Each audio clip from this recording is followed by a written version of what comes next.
Olá, boa noite. Que bom que você está conosco neste meio da semana para juntos nós estudarmos a palavra do Senhor e também rendermos a Ele o louvor e a adoração que Ele merece. Quero neste momento te convidar, eu aqui de joelhos e você em casa, onde você estiver, em reverência, para nos unirmos em oração ao Senhor.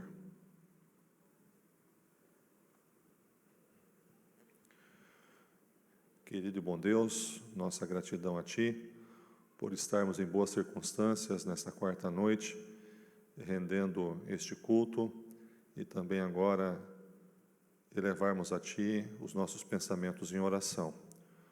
Pai querido, nós queremos apresentar ao Senhor cada pedido que tem chego através das redes sociais, ao conhecimento, e apresentar ao Senhor as nossas necessidades.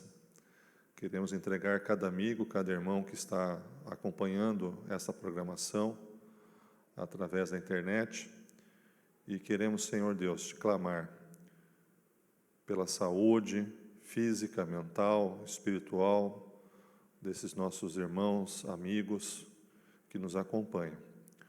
Queremos entregar, Senhor, a vida da Tua igreja em Tuas mãos, para que possamos crescer na graça e no conhecimento da Tua palavra, nos preparar espiritualmente para os momentos em que vivemos, e também, ó Deus, pregar com toda ousadia a Tua palavra, para assim anunciar, apressar, aguardar e amar a vinda do nosso querido e bom Jesus.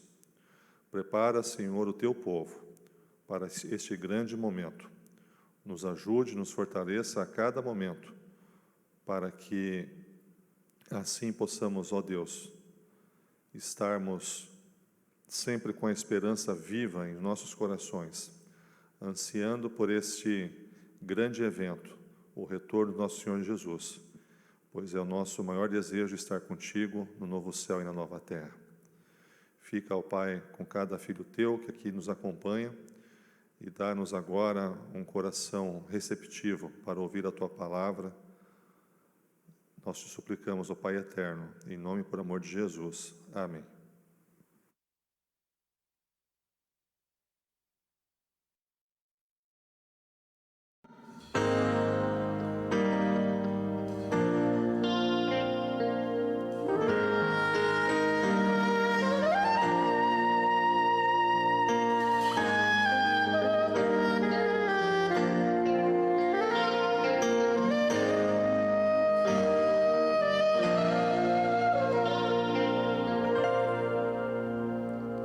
O som de uma voz comparado ao trovão, o mundo na palma da mão, um grão de areia comparado ao mar, grandeza que eu não posso explicar. Por isso, Senhor, me achego a Ti, prostrado diante do altar. Eu sou pecador, Tu és Salvador, aceita o meu humilde louvor. Levanto as mãos em oração para alcançar Teu trono, ó Pai. Toque minhas mãos, meu ser sorri ao imaginar Tuas mãos a me encontrar. O Deus de toda glória vindo me abraçar. O som de uma voz comparado ao trovão, o mundo na palma da mão, um grão de areia comparado ao mar, grandeza que eu não posso explicar. Por isso,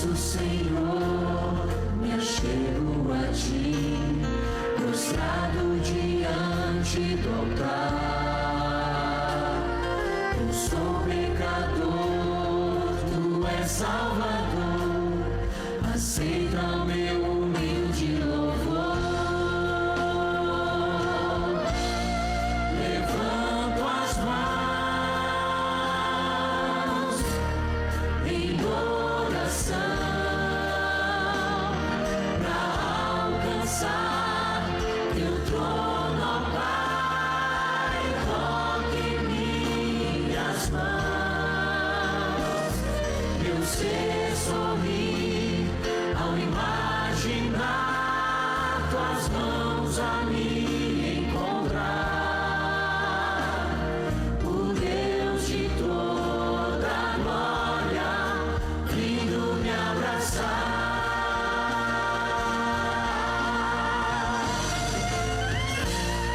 Levanto as mãos em oração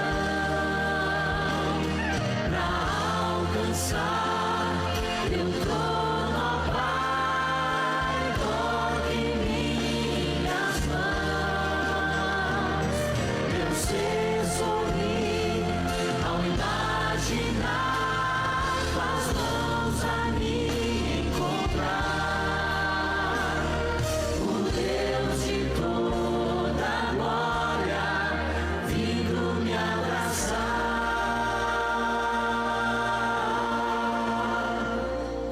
O Deus de toda glória vindo me abraçar.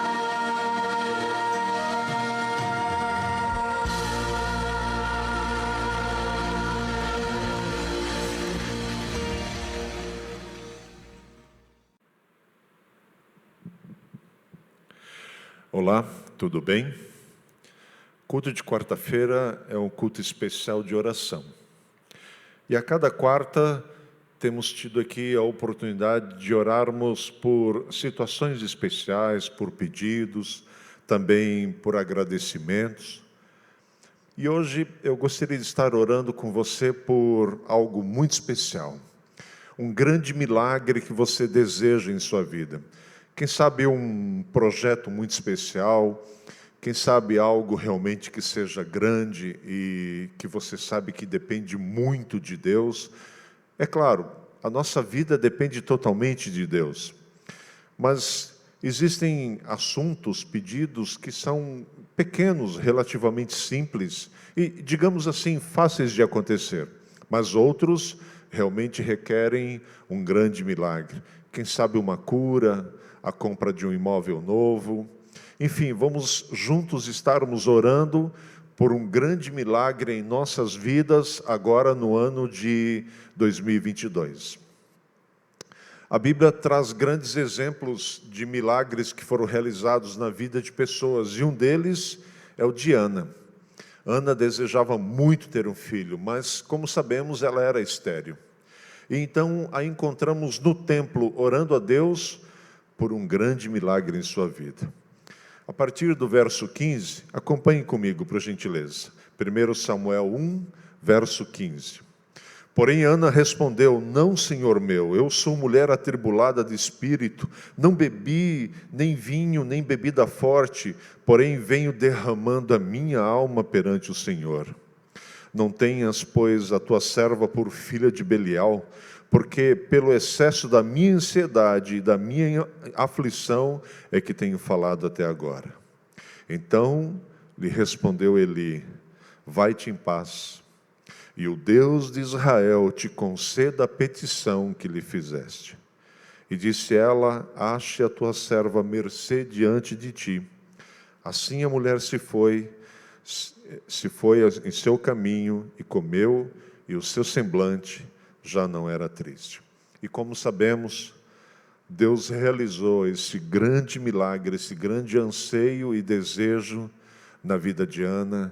E lhe nasceu Samuel, e depois lhe nasceram mais filhos. Que Deus possa fazer com que alcancemos um grande sonho para neste novo ano, que o milagre que for necessário para a nossa vida, um grande milagre realmente possa ser realizado. Vamos orar nesse momento. Peço a você que feche seus olhos. Santo Deus, mais uma vez entregamos as nossas vidas em Tuas mãos. Obrigado, ó Pai, porque sempre estás disposto a nos ouvir, a cuidar dos nossos sonhos, dos nossos anseios, ainda que pequenos ou, quem sabe, grandes. Claro, grandes sob nosso olhar, porque para Ti não existe nada impossível, nada que seja complicado. Na verdade, é para nós, porque nós, seres humanos, somos tão limitados. Por isso, ó Deus, Te clamamos por algo muito especial, um grande sonho, algo realmente difícil para nós, mas que com certeza está no Teu alcance. Senhor Deus, respeitamos, obviamente, a Tua sabedoria, o Teu desejo. Tu sabes o que é melhor para nós. Mas, ó Pai, colocamos nesse momento em Tuas mãos um grande anseio que temos para este novo ano. Por favor, realiza o milagre que for necessário para que alcancemos esse sonho. Senhor Deus, conheces a nossa vida, conheces as nossas necessidades, portanto, realiza de acordo com a Tua vontade aquilo que ansiamos. Mas, acima de tudo, ó Pai, nos dê a salvação, a vida eterna. Oramos em nome de Jesus, o nosso Salvador. Amém.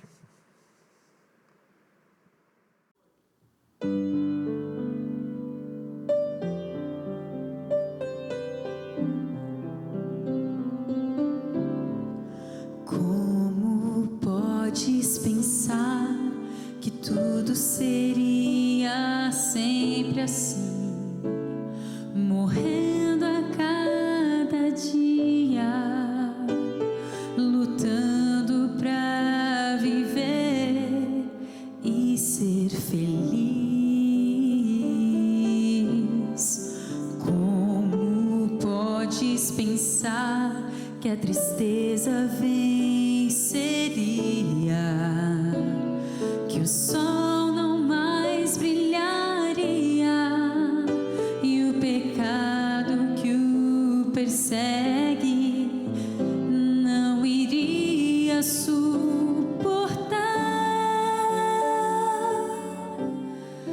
Eu sou teu Pai, sou rocha firme em que podes confiar. Meu desejo é te amar e te guiar. Eu sou teu Pai, sou rocha firme em que podes confiar.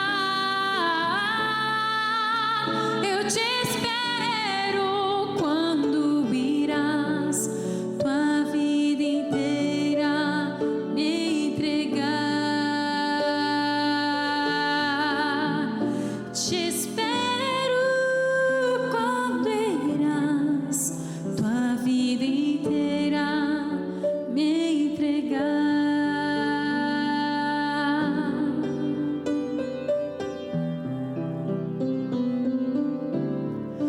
Como podes pensar que tudo seria sempre assim, desistindo a cada dia, encontrando só espinhos no caminho? Como podes pensar que sonhar não poderias, que flores não colherias com seus planos e projetos? Ninguém iria se importar. Eu sou teu Pai, sou rocha firme em que podes confiar.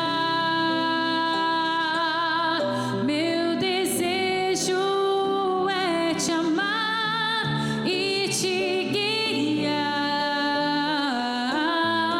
Eu sou teu Pai, sou rocha firme em que podes confiar. Eu te espero quando irás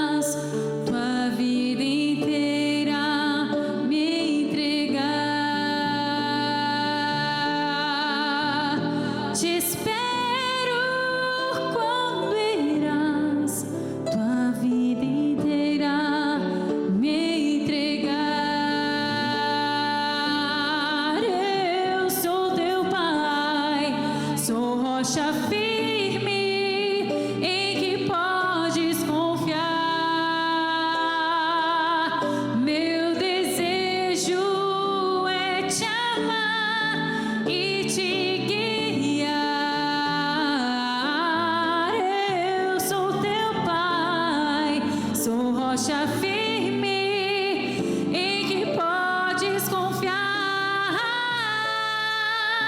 Eu te espero quando irás tua vida inteira me entregar.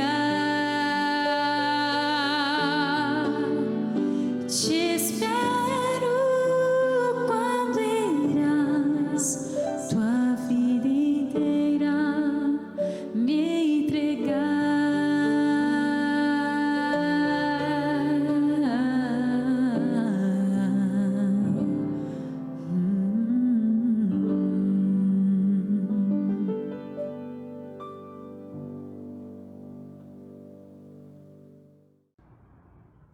Oi, tudo bem? Para quem não me conhece ainda, meu nome é William, eu sou um jovem aqui da Central de Blumenau e hoje sou eu que vou compartilhar um pouco da Palavra de Deus com vocês.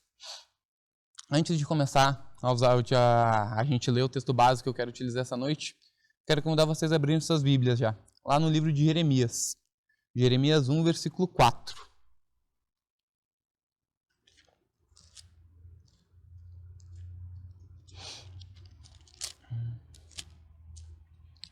Jeremias 1, versículo 4. Deus chama Jeremias. Na minha versão diz assim: O Senhor Deus me disse, antes do seu nascimento, quando você ainda estava na barriga da sua mãe, eu escolhi e separei para que você fosse um profeta para as nações. Então eu disse, ó Senhor, meu Deus, eu não sei como falar, pois sou muito jovem. Mas o Senhor respondeu, não diga que é muito jovem, mas vá e fale com as pessoas a quem eu enviar e diga tudo o que eu mandar. Não tenha medo de ninguém, pois eu estarei com você para protegê-lo. Sou eu, o Senhor, quem está falando. Aí o Senhor estendeu a mão, tocou nos meus lábios e disse, veja, eu estou lhe dando a mensagem que você deve anunciar. A primeira vez que eu li esse texto, e toda vez que eu releio esse texto, eu paro sempre para pensar no chamado de Deus na minha vida. Sendo bem honesto com quem está ouvindo, com quem está assistindo esse vídeo, eu não me sinto nem um pouco preparado e muito menos digno de estar aqui, abrindo a palavra de Deus e compartilhando ela com vocês. Só que se tem uma coisa que eu aprendi na minha vida é que se Deus tem um chamado para nós, a gente tem que aceitar. Se Deus coloca pessoas no nosso caminho que vão nos chamar para mais próximo dele, a gente tem que aceitar e seguir esse chamado na nossa vida, porque é a melhor coisa que a gente pode fazer. Então, por mais que eu não me sinta preparado para estar aqui, se Deus me chamou, eu vou estar aqui. E eu tenho certeza que o Espírito Santo vai conseguir me utilizar para que eu consiga passar a mensagem que eu quero passar para vocês. E é com esse pensamento que agora eu quero convidar todo mundo para que juntos a gente faça uma oração. Querido amado Pai, muito obrigado pela oportunidade que o Senhor nos dá de podermos livremente ainda estudar a Tua Palavra. Por favor, Deus, que nesse momento não seja mais eu, William, quem esteja falando aqui, mas sim o Teu Santo Espírito falando através de mim. Que nesse momento que for lido, que for refletido, que for estudado aqui, seja somente para a honra e glória do Teu nome. Esse é meu desejo, essa é minha oração, e ela eu faço, desde já, agradecendo e confiando no nome do Teu Filho Jesus. Amém. Quero convidar vocês a abrirem suas Bíblias agora mais uma vez, lá no livro de 1 Coríntios. 1 Coríntios 11, versículo 28. Só contextualizando para vocês um pouco, nessa parte de Coríntios, Paulo está falando para a igreja da época sobre alguns procedimentos, algumas coisas que deveriam acontecer na igreja. Em específico, esse verso 28, ele está falando sobre a ceia do Senhor, a Santa Ceia, como a gente conhece. A minha versão diz assim, 1 Coríntios 11, versículo 28. Portanto, que cada um examine a sua consciência, então coma do pão e beba do cálice. Esse é o texto base dessa noite, logo mais à frente a gente vai voltar nele. Uma das coisas interessantes e legais que trabalhar para Cristo, trabalhar na obra, me proporcionou, foi a possibilidade de conhecer inúmeros lugares, inúmeras pessoas, conhecer gente de... Nossa, Rio Grande do Sul conheço bastante, afinal eu sou de lá, né?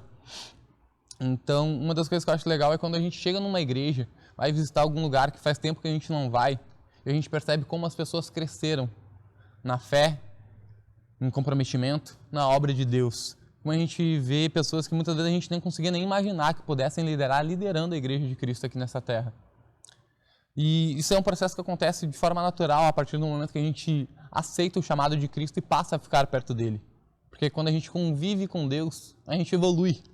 Só que o paralelo disso ele é bem real e é bem triste também.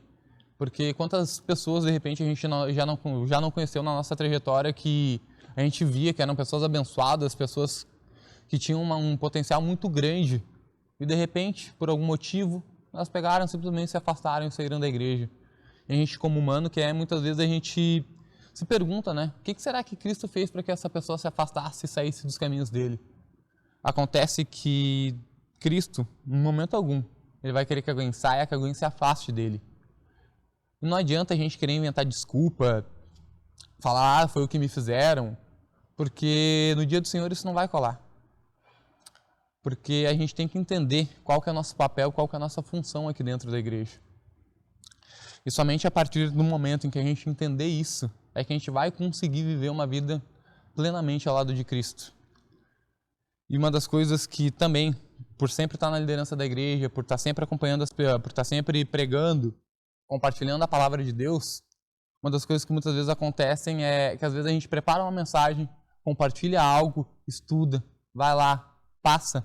E às vezes por um pequeno erro, um pequeno detalhe, as pessoas pegam esse errinho, transformam isso no todo e esquecem completamente aquilo que tu queria falar, aquilo que tu queria transmitir para elas. E hoje, no mundo em que a gente vive, eu tenho percebido que falhas são cada vez menos aceitas. A gente está vivendo, parece que, uma síndrome da perfeição, onde todo mundo quer ter o corpo perfeito, o casamento perfeito, muitas vezes até dentro da igreja querem ter o ministério perfeito, ou procuram aparentar isso para os outros, pelo menos. Só que vocês vão ter que concordar comigo que não tem nada perfeito nesse mundo. Não existe casamento perfeito, corpo perfeito, não existe ministério perfeito, nada disso é real. Só existe uma coisa que é perfeita aqui nessa terra, não. Mas só existe uma coisa que é perfeita, que é Deus, e a gente sabe disso. Acontece que, por conta disso, dessa perfeição tão grande que a gente busca, falhas parece que não são toleradas. E muitas vezes o que acaba nos afastando de Cristo é que a gente não consegue suportar o peso dos nossos próprios erros. Muitas vezes o fardo que a gente insiste em carregar por ter falhado, por ter errado, é muito mais pesado do que a gente pode suportar. E acontece que esse peso, esse fardo, ele se torna ainda mais pesado por conta das pessoas, por conta da sociedade. As redes sociais impulsionam, potencializam isso ainda mais. Porque se a gente para olhar para Cristo, se a gente para pensar no exemplo que Ele nos deixou, não era para as coisas serem assim. Porque se o mundo procura a perfeição, se o mundo não aceita a falha, desculpa, mas o meu Deus, Ele não é assim. Isso é uma das coisas que eu mais admiro, é uma das coisas que mais faz eu ser fã desse meu Deus, porque mesmo Ele sabendo quem eu sou, mesmo Ele sabendo que eu errei muito nessa vida, sabendo que eu estou errado nesse momento, sabendo que eu vou errar e falhar muito ainda, Ele me escolheu. Da mesma forma como Ele me escolheu, Ele te escolheu. Ele nos chama hoje para que a gente cumpra a obra dele aqui nessa terra. Deus, ele se garante de uma forma que eu acho incrível. Porque por mais que a gente queira, ele fala, não precisa se afastar de mim porque tu errou, não precisa se afastar de mim porque tu pecou. Muito pelo contrário. Ele quer que a gente se aproxime ainda mais dele. Um ditado popular muito conhecido que a gente escuta é que uma laranja podre acaba estragando as outras. Acontece que com Cristo as coisas não são assim. Porque a gente, como igreja, representa o corpo de Cristo aqui nessa terra. E um membro doente, quando chega num corpo sadio, que é a igreja de Cristo, não é a igreja que se perde, mas sim esse membro que se cura. Porque o nosso Deus, como Paulo diz também, a sabedoria dele é a loucura para os homens. E até quando a gente para perceber e olhar a história da mulher com fluxo de sangue, todo mundo sabia naquela época que se uma mulher que estivesse naquele estado em que aquela mulher estava, tocasse em alguém, aquela pessoa era contaminada. Mas quando ela vai até Cristo, ela encosta nele, Cristo fica contaminado? Não, aquela mulher é que se cura. Da mesma forma, a igreja de Cristo, o corpo de Cristo que a gente é nos dias de hoje, tem que ser assim. A gente tem que se unir, a gente tem que se fortalecer, a gente tem que se restaurar em Cristo. Porque a partir daí, quem chegar aqui doente, quem chegar aqui mal, quem chegar aqui podre, vai melhorar, vai sarar e vai sair daqui muito melhor. E é pensando nisso que eu chego na ceia do Senhor, na Santa Ceia sobre a qual Paulo estava falando. E quando ele fala, examinai a si, e depois disso comei e bebei. Pensa que a Santa Ceia, ela acontecia no período da Páscoa. Na verdade, naquele momento ali em que está acontecendo aquela Santa Ceia, ela está acontecendo no momento da Páscoa, que era um momento de comemoração. era um momento de festa. E agora pensando um pouquinho, né, no que estava acontecendo lá. Cristo sabia que aquela ia ser a última ceia dele, então provavelmente a decoração estava tudo muito bonito, tudo muito belo. Está lá todo mundo comemorando, festejando, e Cristo ele levanta uma bola naquele momento, que é algum entre vós vai me trair. Ou seja, no momento de festa, no momento de alegria, Cristo levanta um assunto não muito legal, digamos assim. Imagina se a gente estivesse reunido, almoçando, todo mundo comemorando, e alguém fala, algum entre vós vai me trair. Então, pensa que o clima deve ter ficado pesado um pouco, né? E após isso acontece uma situação mais constrangedora ainda. Porque o que os discípulos fazem? Eles começam a perguntar para Cristo, por acaso, serei eu? Imagina se fosse nos dias de hoje, se a gente tivesse reunido, realmente todo mundo festejando e alguém vai me trair. Será que a gente ia ter essa consciência que os discípulos tiveram? Ou será que a primeira coisa que a gente ia fazer era apontar o dedo para um, para o outro, tentar encontrar quem seria o culpado? Porque uma das coisas que eu acho interessante também é porque Cristo ele não falou quem o trairia e nem como aconteceria essa traição. Só que mesmo assim, os discípulos, eles se humilharam. Tem algumas surras que a gente leva nessa vida que elas são didáticas para nós. E muitas vezes a gente vai ser humilhado nessa vida, acontece que essa humilhação vai nos trazer a humildade. E os discípulos, eles tinham passado por muita coisa até chegar ali. Eles ainda não tinham entendido qual que era todo o plano de Cristo, mas eles já tinham evoluído bastante ao lado dele. E ao invés de querer apontar, ao invés de querer julgar, eles se humilharam e se aproximaram ainda mais de Deus. E eu percebo que essa fala deles, por acaso serei eu, já estavam perguntando para Cristo, se sou eu, por favor, me diz o que é, me diz o que eu preciso mudar, porque eu não quero te trair. Então, que a gente possa aplicar isso na nossa vida. Que quando a gente estiver mal, quando a gente estiver caído, quando a gente estiver machucado, quando a gente estiver errado, quando a gente estiver falhado muito, que a gente não se afaste dos caminhos de Deus, mas que a gente se aproxime ainda mais dele. E uma das histórias que eu acho mais interessante dos discípulos de Cristo é a história de Pedro. Porque depois da Santa Ceia, eles foram para o Getsemane, aí veio o soldado. Eu acredito que Pedro ele tinha uma intenção boa no coração dele, afinal ele falava que estaria com Cristo até o final, mesmo Cristo falando para ele que ele ia trair ele, que ele ia negar, que ele ia negar ele 3 vezes. Pedro, não, que eu nunca vou fazer isso. E depois, quando vão lá perseguir Cristo, ele dá-lhe uma espadada, ele não deu aquela espadada para machucar, ele queria matar o soldado, só que o soldado conseguiu desviar, Cristo salvou. Cristo curou ele depois. Aí eles levam Cristo, Pedro vai lá, como um ninja, se mete no meio do povo lá. E aí quando vê, ele está lá olhando, observando, sem saber o que queria fazer, sem saber o que ele ia fazer, mas mesmo não sabendo o que ele ia fazer, ele ainda não se afastou de Cristo, ele escolheu estar ao lado de Cristo. Quando vê alguém, olha, mas tu é um deles. Não, eu não. Mas tu fala como eles. Não, eu não. Não, mas tu é um deles sim. Não, eu não. E aí o galo canta. E a Bíblia diz que logo depois disso, os olhares de Cristo e de Pedro se cruzaram. Acontece que, nesse momento, o olhar de Cristo não foi um olhar de negação, um olhar de tipo, viu? Eu te disse que tu ia me negar. Muito pelo contrário. O que constrangeu Pedro naquele momento é que o olhar de Cristo ainda era um olhar de amor. E o grande problema que a gente enfrenta hoje em dia é entender que esse amor por nós, a gente não consegue nem mensurar ele. Porque a gente é humano, a gente é falho, a gente é pequeno, a gente é pecador. E uma notícia boa que eu tenho para vocês hoje é que a gente vai pecar muito, que a gente vai errar muito ainda nessa terra. Acontece que mesmo apesar das nossas falhas, dos nossos pecados e dos nossos erros, Cristo, Ele nunca vai deixar de nos amar. O olhar dele para nós nunca vai ser de negação, de pesar, muito pelo contrário. Uma das coisas que a gente precisa entender é que o amor de Cristo, ele é maior do que qualquer erro, do que qualquer falha que a gente possa cometer.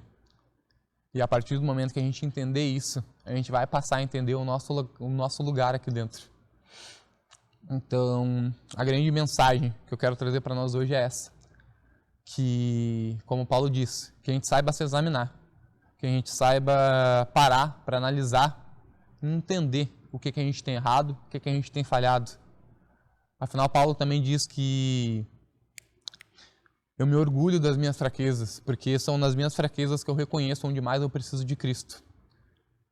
Então que a gente possa reconhecer essas fraquezas e que a gente possa entender de uma vez por todas que por mais que eu erre, por mais que eu falhe, a última coisa que eu preciso fazer é me afastar de Cristo.